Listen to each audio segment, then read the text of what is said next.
Eu quero abrir a palavra de Deus com os irmãos no Salmo de número 67. Nós vamos ver esse salmo ao longo de 3 devocionais. Então hoje nós vamos apenas do versículo 1 e o versículo 2. Salmo 67, versículos 1 e 2.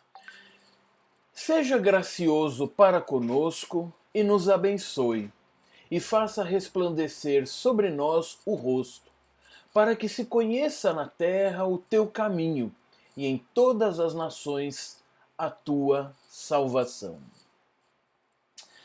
Irmãos, quando nós estamos sofrendo ou temos alguma incerteza, nós nos sentimos às vezes ameaçados e por causa disso nós tentamos apenas a pensar somente em nós mesmos, ou quando muito, num círculo mais restrito de pessoas, normalmente aquelas que nós mais gostamos e temos mais afinidades.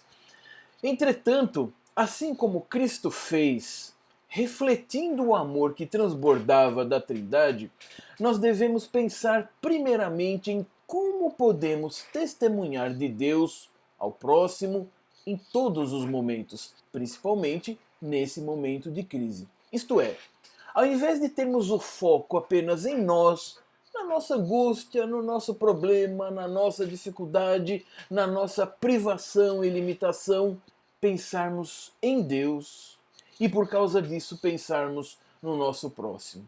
Veja que depois das nossas palavras pregando o Evangelho, o testemunho da ação de Deus em nossa vida é um dos meios mais efetivos para que Deus seja conhecido pelos homens. E nós estamos em uma época propícia, sempre é, mas agora muito propícia para testemunharmos diante de um mundo que está sedento de salvação.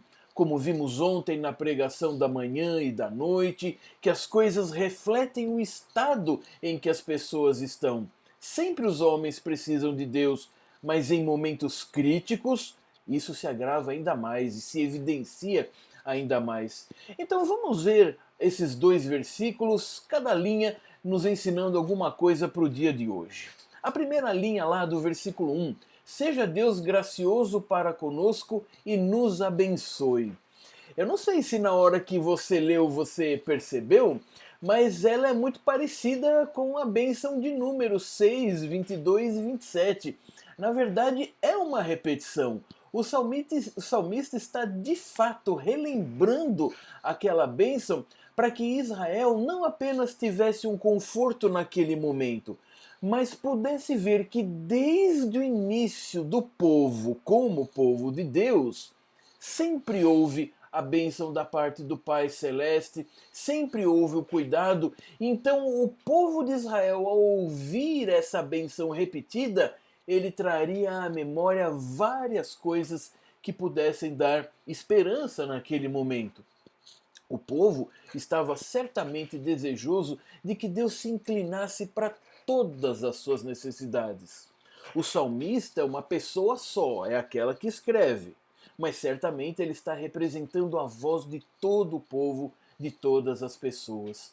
O povo precisa ter as suas necessidades supridas, tanto as físicas como as espirituais. Em momentos de dificuldade, ao invés de uma atitude de rebeldia, de endurecimento do coração, que não levam a nada, é preciso ter humildade diante de Deus. Reconhecer que todas as nossas necessidades só podem ser supridas única e exclusivamente por Ele. E essa humildade é tão necessária que o próprio verbo, lá em hebraico, quando diz que pede a bênção, o verbo abençoar é o mesmo verbo para ajoelhar. É interessante isso, não é? Por quê? Porque a única maneira de receber a bênção de Deus é em uma atitude em que eu esteja de joelhos. É uma atitude em que eu já tenha percebido quem eu sou e quem Deus é de fato.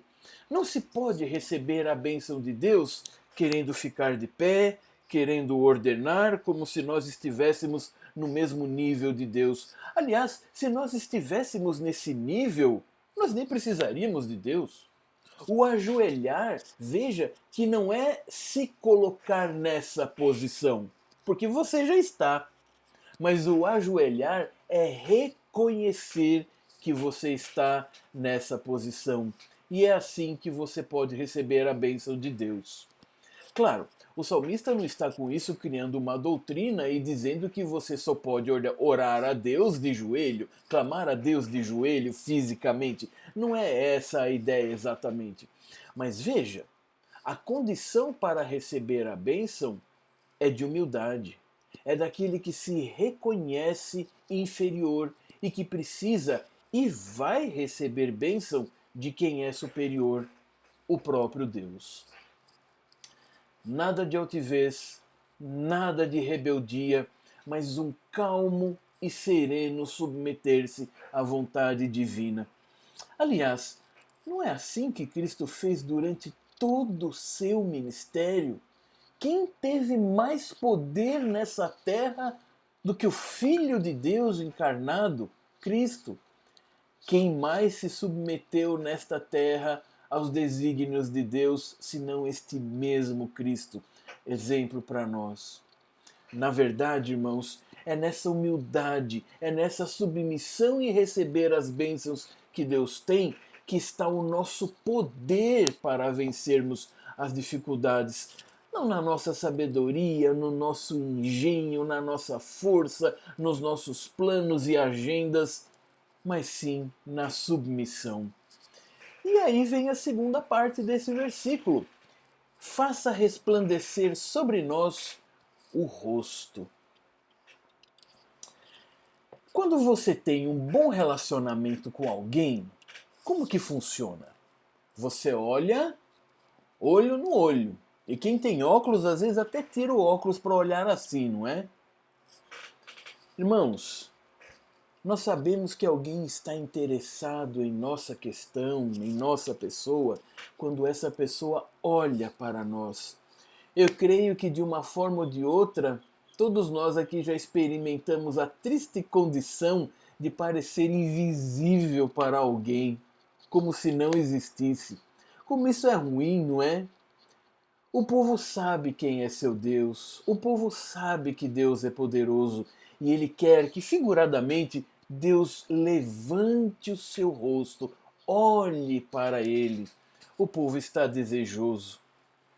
Veja, é claro que Deus sempre está olhando para o seu povo, Deus sempre está cuidando para o seu povo, até porque se por um minuto ele virasse o rosto, figuradamente, no segundo seguinte o seu povo já não existiria mais. É justamente porque Deus cuida a cada instante do seu povo que o povo está mantido, o povo existe. Mas em situações específicas, a palavra de Deus nos ensina que devemos fazer pedidos específicos. Quando nos vemos em dificuldades, a palavra de Deus nos ensina em vários textos que podemos e devemos pedir especificamente por aquelas coisas, porque nisso nós estaremos humildemente reconhecendo que somente de Deus vêm as bênçãos. Então agora aqui é isto que o povo está fazendo. Ele sabe que Deus sempre cuida, mas ele está querendo que Deus olhe atentamente numa figura de linguagem para mostrar como aquele ponto é importante para o seu povo. Como a nossa situação que nós estamos. Nós sempre oramos a Deus, sempre pedimos por várias coisas, mas numa situação de calamidade, numa situação de incerteza, numa situação mundial em que todos passam pelo mesmo problema, podemos e devemos clamar ao nosso Deus com confiança, com serenidade, mas podemos e devemos clamar. Mas como nós dissemos no início da nossa devocional, clamar apenas para que eu seja protegido? Para que eu seja livre desta doença, por exemplo? Para que os meus familiares, irmãos, amigos e quem sabe até algum vizinho amigo seja liberto? Será que o nível da nossa oração e do nosso clamor é tão apenas funcional, quase que pragmático, para que Deus apenas mude essa circunstância. Irmãos, esse desejo é muito digno, essa vontade é muito própria, mas nós devemos ver além, assim como o salmista viu. Veja lá no versículo 2, na primeira parte. Deus é conhecido pelo seu amor e pela sua misericórdia. Por isso que o versículo nos diz, para que se conheça na terra o teu caminho. Olha que interessante. O povo tinha uma necessidade e precisava ter suprimento para ela. Tinha uma dificuldade e precisava ser livre dela. Sim, era isto que o povo queria. Mas mais do que isso, ele queria que essa circunstância e esse próprio livramento fosse um meio de Deus ser conhecido na terra. Irmãos, como isto muda tudo de perspectiva a cada minuto do seu dia, a cada angústia que tem no seu coração, a cada momento de baixa, desânimo ou dificuldade. Se você entender que a oportunidade que você está vivendo é uma oportunidade de Deus ser conhecido na terra pelo seu testemunho, isso te dá ânimo para levantar da cama com um objetivo para o dia e não apenas de cumprir as tarefas. Estas características de Deus, de amor, de misericórdia, são principalmente como ele é conhecido. Deus agindo em meio ao seu povo é a melhor maneira para que os homens conheçam suas leis, seu amor, misericórdia, do jeito certo, e não como cada um imagina. Veja que nessa parte o salmista disse, falou em conhecer o caminho.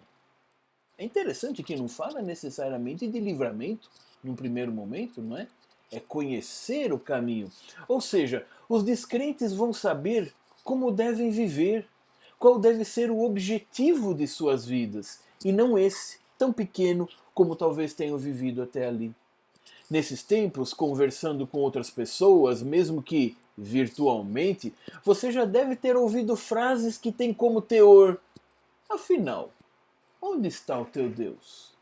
O Deus de amor, sabedoria, poder, misericórdia, aquele que você vai lá na igreja adorar todo dia e tal, como é que ele permite isso? Como é que as coisas andam como andam? O mundo já não estava bom, mas agora conseguiu ficar pior ainda. E o seu Deus é amor? Seu Deus é misericórdia? Irmãos, nós pregamos o Evangelho com nossas palavras, mas a prova e o atestado deste Evangelho são as nossas atitudes. Então, agora, pelo testemunho de sua vida, é um bom momento para você responder com fatos para essas pessoas. Não apenas a teoria elas terão ouvido de você, mas agora elas verão em você firmeza, serenidade, e enquanto tantos perdidos, você sabe ir, não porque é cientista e entende das infectologias, mas porque você vê além desta situação. E então, finalmente, esse trecho termina assim: e em todas as nações, a tua salvação. Não é interessante que o vírus está em todas as nações? Mas aqui é diferente. Aqui em todas as nações, a salvação de Deus pode ser testemunhada e ouvida. É este caminho lá da frase anterior que conduz a essa salvação.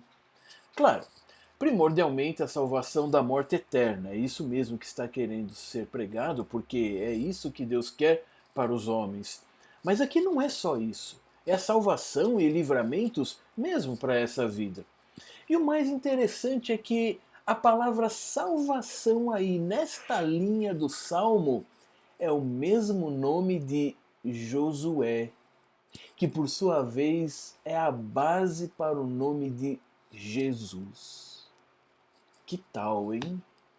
Isso mesmo, a salvação estava prometida ao longo de todo o Antigo Testamento e sempre apontando para Jesus.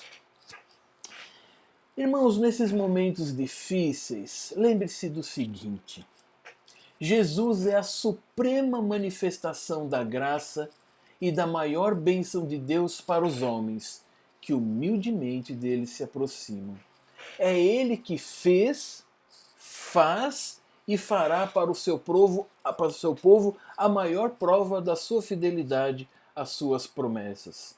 Assim, todos os homens, de todas as épocas, em todas as situações, podem vir a conhecer a Deus através de Cristo pelo seu testemunho, principalmente em meio à crise.